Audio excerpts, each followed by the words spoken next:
আবু হুরায়রা রাদিয়াল্লাহু আনহু হতে বর্ণিত, আল্লাহর রসূল সাল্লাল্লাহু আলাইহি ওয়াসাল্লাম বলেছেন, তোমাদের মধ্যে কেউ যখন অজু করে তখন সে যেন তার নাকে পানি দিয়ে ঝাড়ে, আর যে শৌচকার্য করে সে যেন বিজোড় সংখ্যায় ঢিলা ব্যবহার করে। আর তোমাদের কেউ যখন ঘুম থেকে জাগে তখন সে যেন অজুর পানিতে হাত ঢোকানোর পূর্বে তা ধুয়ে নেয়, কারণ তোমাদের কেউ জানে না যে ঘুমন্ত অবস্থায় তার হাত কোথায় থাকে।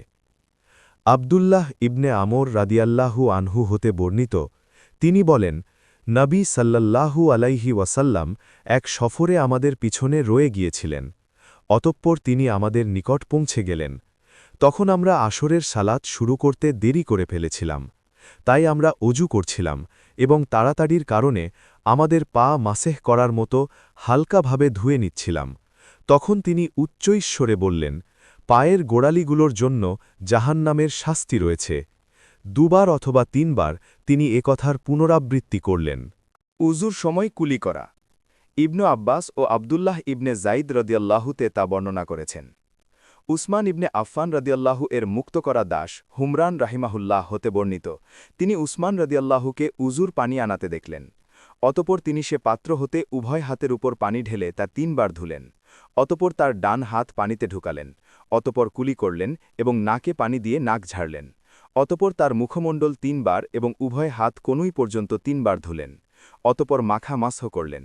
অতপর উভয় পা ৩ বার ধোয়ার পর বললেন, আমি নবী সাল্লাল্লাহু আলাইহি ওয়াসাল্লামকে আমার এ উজুর ন্যায় উজু করতে দেখেছি, এবং আল্লাহ রাসূল সাল্লাল্লাহু আলাইহি ওয়াসাল্লাম বলেছেন, যে ব্যক্তি আমার এ উজুর ন্যায় উজু করে ২ রাকাত সালাত আদায় করবে এবং তার মধ্যে অন্য কোনো চিন্তা মনে আনবে না, আল্লাহ তাআলা তার পূর্বকৃত সকল গুনাহ ক্ষমা করে দেবেন। গোড়ালি ধোয়া।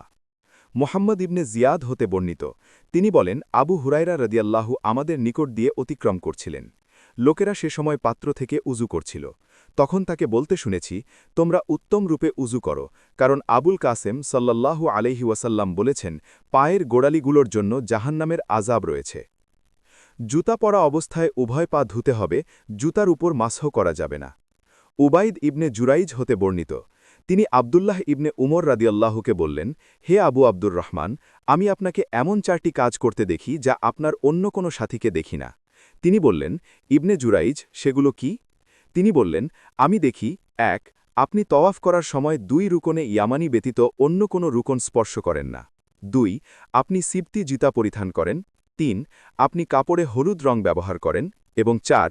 আপনি যখন মক্কায় থাকেন লোকে চাঁদ দেখে ইহরাম বাঁধে, কিন্তু আপনি তারবিয়ার দিন না এলে ইহরাম বাঁধেন না। আবদুল্লাহ রাদিয়াল্লাহু বললেন, রুকনের কথা যা বলেছ তা এজন্য করি যে আমি আল্লাহ রাসূল সাল্লাল্লাহু আলাইহি ওয়াসাল্লামকে ইয়ামানি রুকনদ্বয় ব্যতীত আর কোনোটি স্পর্শ করতে দেখিনি। আর সিবতি জুতা, আমি আল্লাহ রাসূল সাল্লাল্লাহু আলাইহি ওয়াসাল্লামকে সিবতি জুতা পরতে এবং তা পরিহিত অবস্থায় উজু করতে দেখেছি, তাই আমি তা পরতে ভালোবাসি। আর হলুদ রং, আমি আল্লাহ রাসূল সাল্লাল্লাহু আলাইহি ওয়াসাল্লামকে তা দিয়ে কাপড় রঙিন করতে দেখেছি, তাই আমিও তা দিয়ে রঙিন করতে ভালোবাসি। আর ইহরাম, আল্লাহ রাসূল সাল্লাল্লাহু আলাইহি ওয়াসাল্লামকে নিয়ে তার সাওয়ারি রওনা না হওয়া পর্যন্ত আমি তাকে ইহরাম বাঁধতে দেখিনি।